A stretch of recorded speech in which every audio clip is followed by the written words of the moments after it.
well-regulated militia being necessary to the security of a free state, the right of the people to keep and bear arms shall not be infringed. Welcome to another edition of Bearing Arms, Cam and Company. My name is Cam Edwards. Glad you're with me on the program today. We're going to be talking in just a moment with John Commerford, the Executive Director of NRA's Institute for Legislative Action.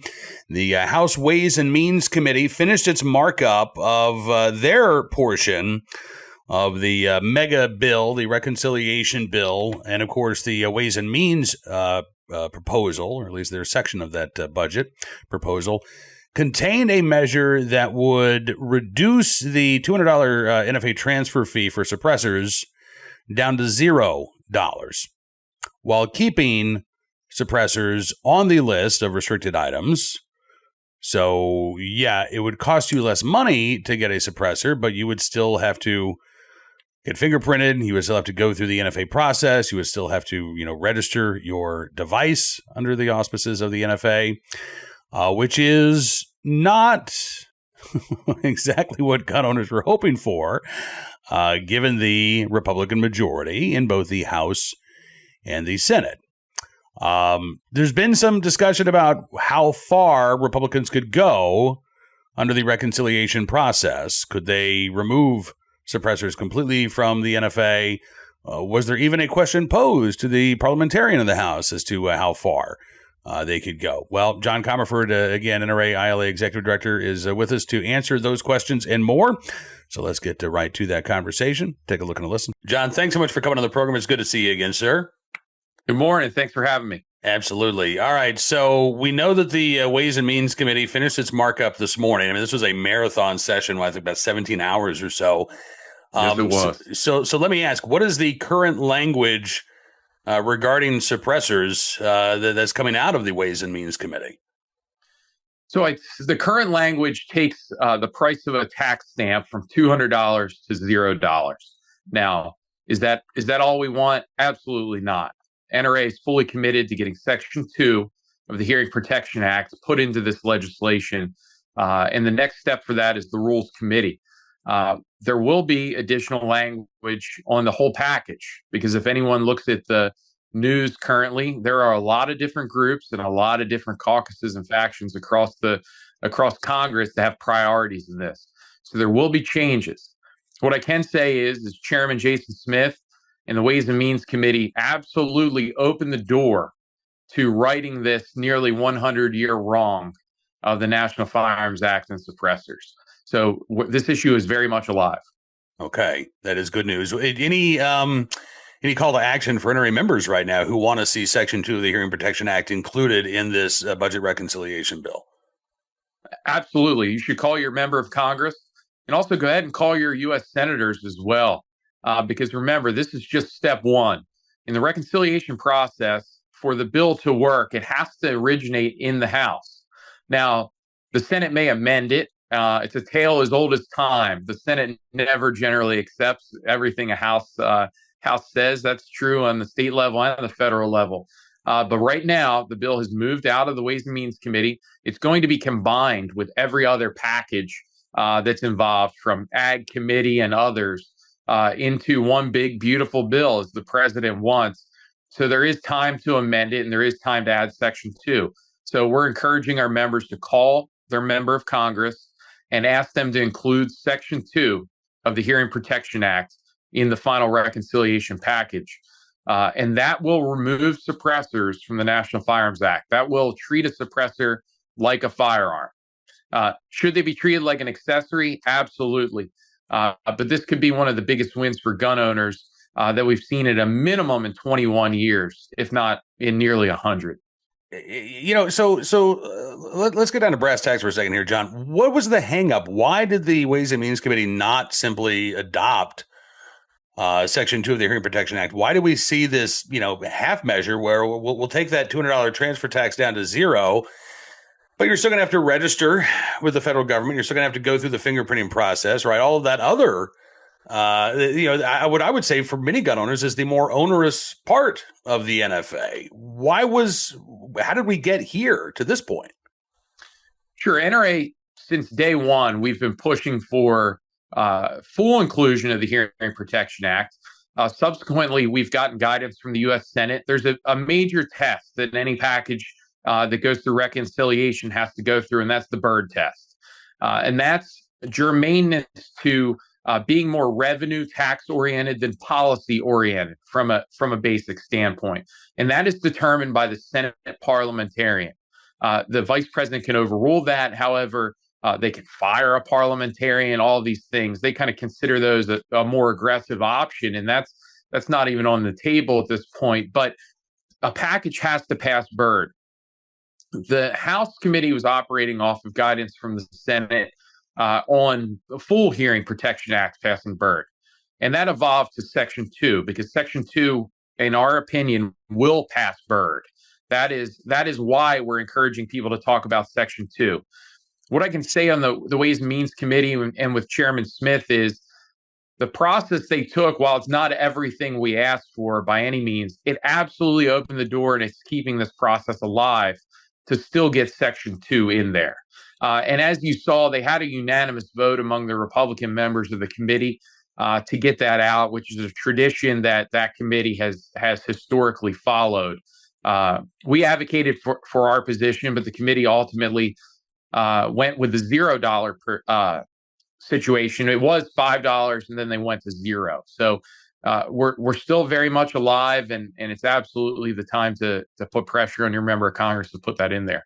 Okay, and you say the Rules Committee is the next stop for this for the budget that comes out of the Ways and Means Committee, and that is another opportunity to amend this bill. Technically, there's the Budget Committee and then Rules, but Rules is traditionally the committee where amendments would occur.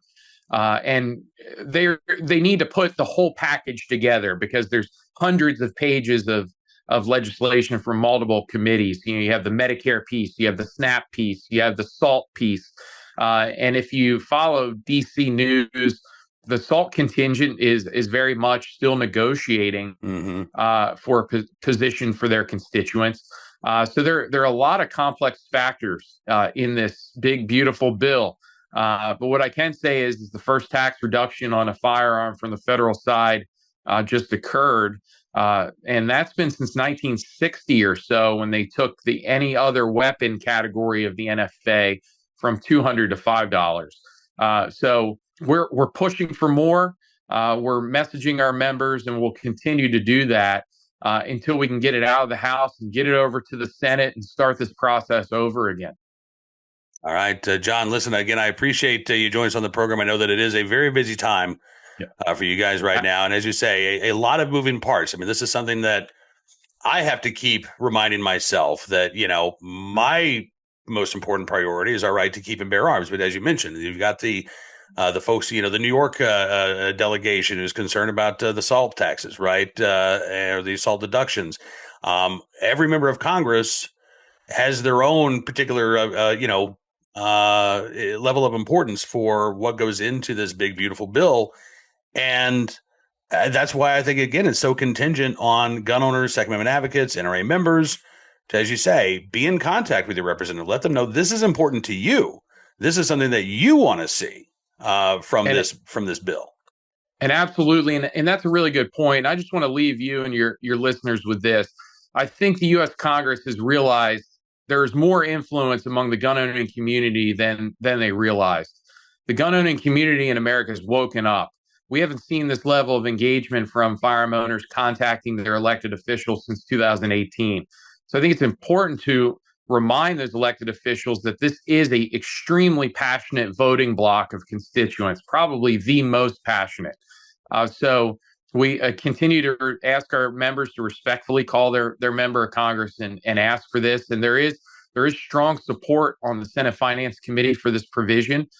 So it's not one of these things where it's going to go to the Senate and die. There is strong support for this, as well as we fully expect the president to support it as well. So keep the pressure on. And you are seeing some members of Congress come out and say that Section 2 of the Hearing Protection Act should be included here, right? I know Representative Andrew Clyde has come out and absolutely has said that needs to happen.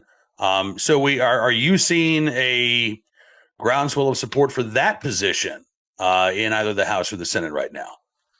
I am. Representative Clyde's obviously one of the strongest supporters of the Second Amendment and the entire elected body down here in D.C.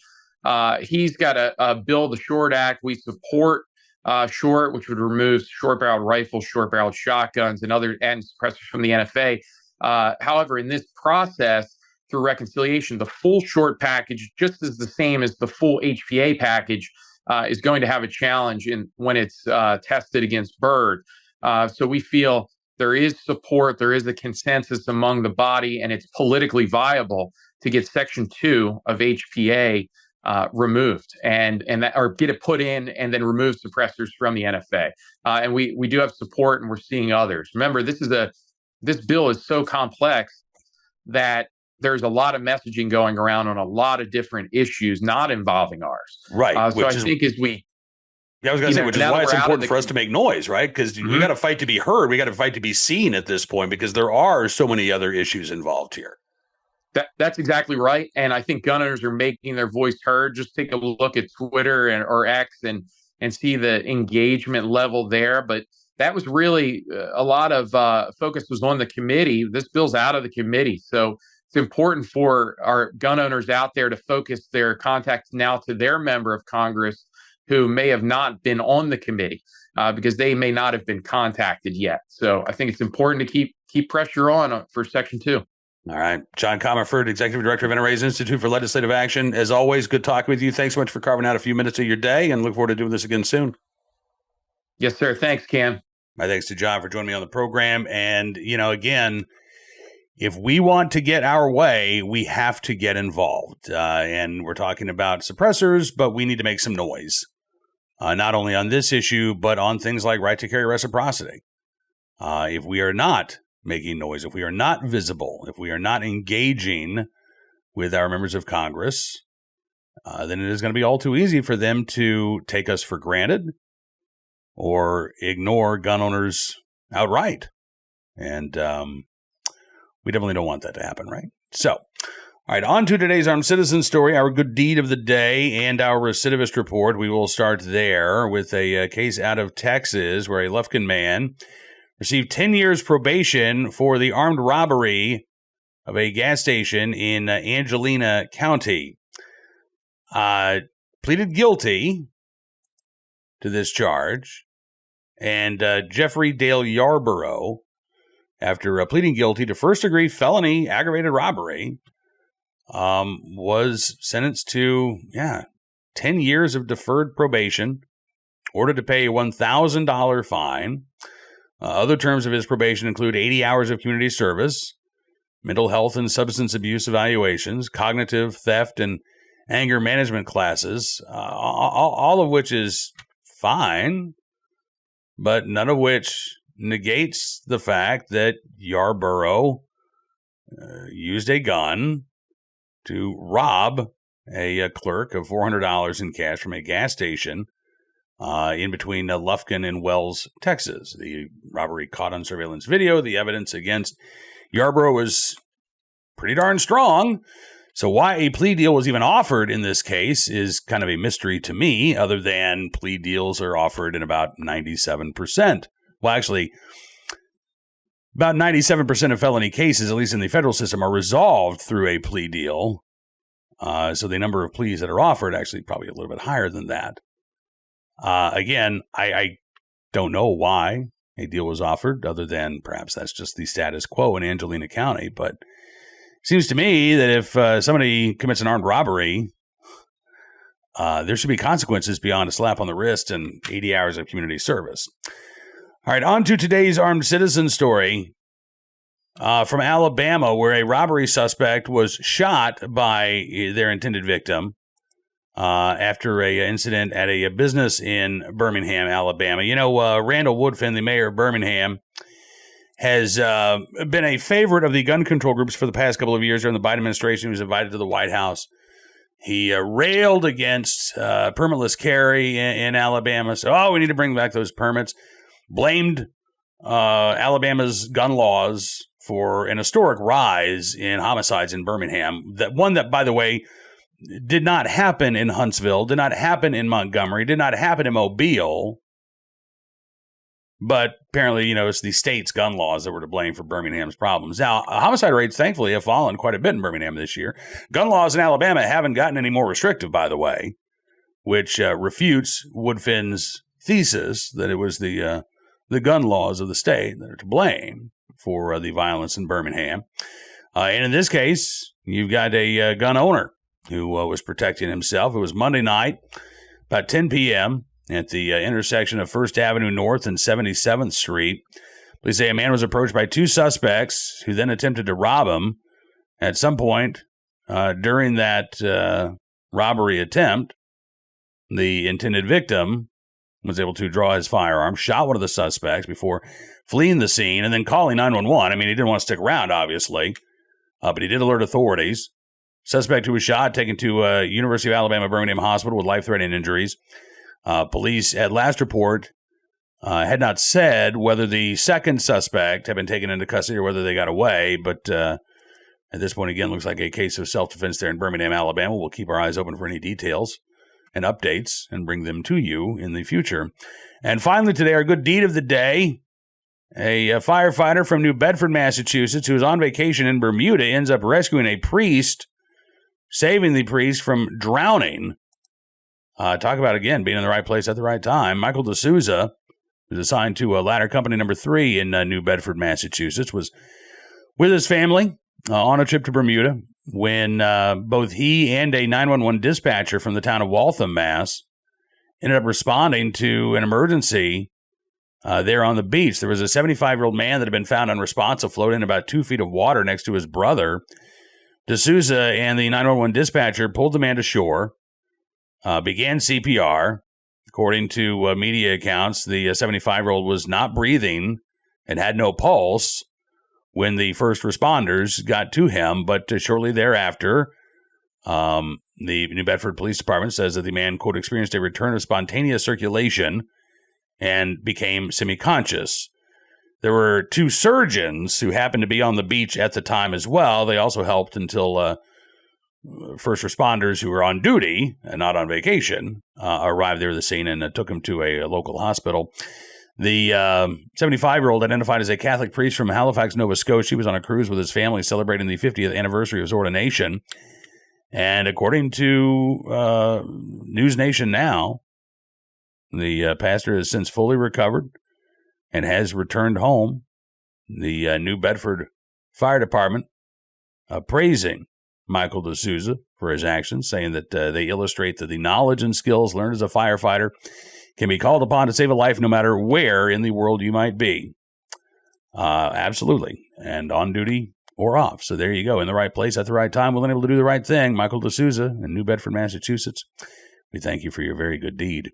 Hey, speaking of Massachusetts, we've got a story at Bearing Arms today about the Civil Rights Coalition calling for an ethics investigation into Massachusetts Attorney General Andrea Campbell over a $50,000 donation that the AG gave to a gun control group in Massachusetts. It just so happens that the leader of that gun control group is also the leader of the campaign to defeat the effort to repeal Chapter 135 of the ballot box.